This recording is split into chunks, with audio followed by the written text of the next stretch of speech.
If I could get voices off in 3, everyone's attention in 2, chromes and phones put away in 1.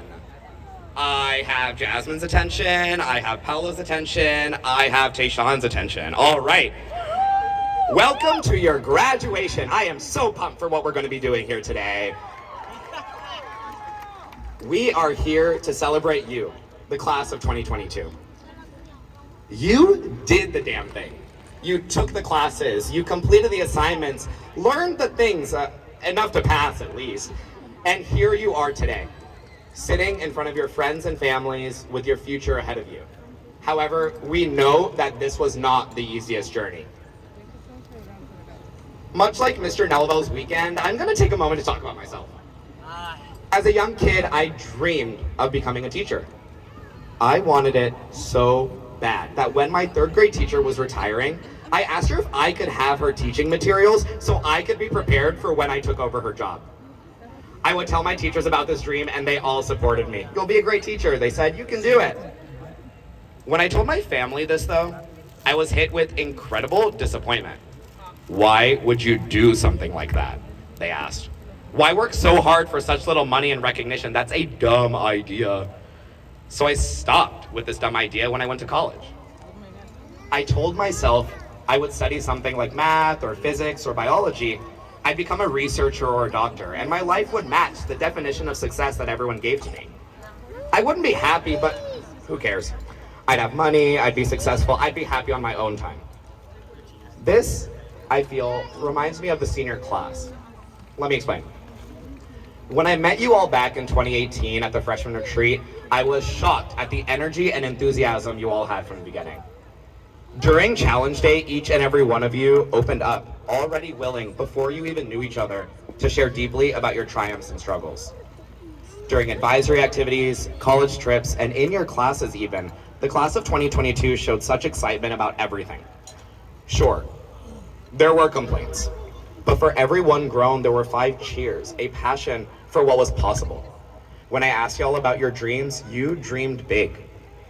Doctors, nurses, lawyers, engineers, business owners, architects, construction managers, the list goes on. You wanted to go to the best colleges, find the best trade schools, be the best that you could be. This passion, this fire was so strong. I would tell everyone who would listen, the class of 22, there's something else. They're going to change the world. Then, on my birthday in March of 2020, I received the worst present of all. A message that said we would be shutting down school and conducting lessons online. What seemed and started as a 2-week stay-at-home order ended up becoming a 1.5 years of distance learning. During this time, I could see the fire dim in the class, even if your cameras were off on Zoom. Students who were once so excited to learn and work with others became ghosts. Your dreams shrank. Those who wanted to go far away for college decided to stay close to home. People began to drop classes that matched their dream goals. The clubs, the trips, the summer programs that y'all were so stoked about became an afterthought. Why chase your dreams when the world's on fire? If the world's on fire, why does it matter to keep your own light alive? You can see today that I did actually become a teacher. This wasn't an accident. In college, I continued to tell myself that my childhood dream was not worth facing or chasing. During my senior year though, so close to going off into the world, I learned about a program that would let me jump into teaching. This program, HTF, is the same program that brought teachers like Weiner, Roberts, Lee, and Franco to LPS. I heard about it. Ooh, okay. When I heard about it, I felt that fire that I thought had extinguished reignite. I felt an excitement that I for so long had thought impossible, and I decided to go for it. And though these past 4 years as y'all's math teacher and advisor has had many ups and downs, I wouldn't trade it for anything. If I had let my dream truly die, if I had put it aside forever, I wouldn't be in front of you today as an incredibly proud Big Puma. This is what I want for you, class of 2022. Though your light may have dimmed from the circumstances of these past few years, school shutdowns, a pandemic, Zoom school, Edgenuity English, lost traditions, I urge you to look to the future and know that you, too, can reignite. I saw this fire spark brighter when I came to Econ for Shark Tank, when I saw y'all cutting up the dance floor at prom, and especially when my best friend from Santa Cruz showed up at the start of this semester to help me bring a little childlike joy to the class. It's his graduation too, you know.